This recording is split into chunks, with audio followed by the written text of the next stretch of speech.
প্রথম আজ আমি একাদশ শ্রেণীর দ্বিতীয় সেমিস্টারে কিছু প্রশ্নপত্র নিয়ে এসেছি।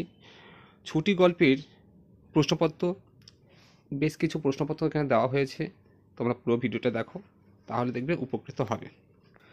প্রথম প্রশ্ন, ছোট গল্প হিসাবে ছুটি গল্পটি কতটা সার্থক হয়েছে তা আলোচনা করো। পরবর্তী প্রশ্ন, রবীন্দ্রনাথের ছুটি গল্পের ফটিক চরিত্রটি বিশ্লেষণ করো। খুব গুরুত্বপূর্ণ প্রশ্ন এটি ভালো করে মুখস্থ করে যাবে।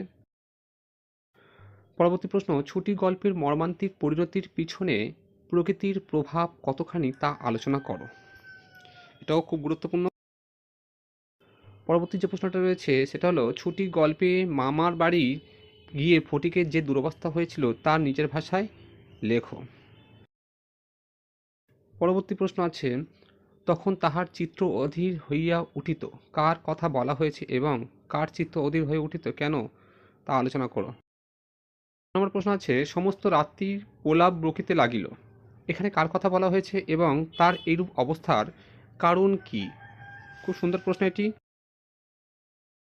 এরপরে যে প্রশ্নটি রয়েছে সেটি হলো, এক বাও মেলে না, দো বাও মেলে না, কে কখন একথা বলেছে, এই উক্তির মধ্য দিয়ে লেখক আসলে কি বোঝাতে চেয়েছেন।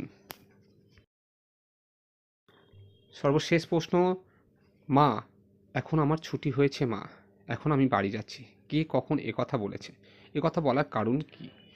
এই যে ৮টা প্রশ্ন, এই ৮টা প্রশ্ন তোমরা খুব ভালো করে করো। আর যদি ভালো লেগে থাকে তাহলে চ্যানেলটি সাবস্ক্রাইব করে রাখো, পাশে থাকা বেল আইকনটি প্রেস করে অল বাটনটি অন করে দাও, তাহলে পরবর্তী ভিডিও নোটিফিকেশন তোমরা পেয়ে যাবে। আর এমন ভিডিও তোমরা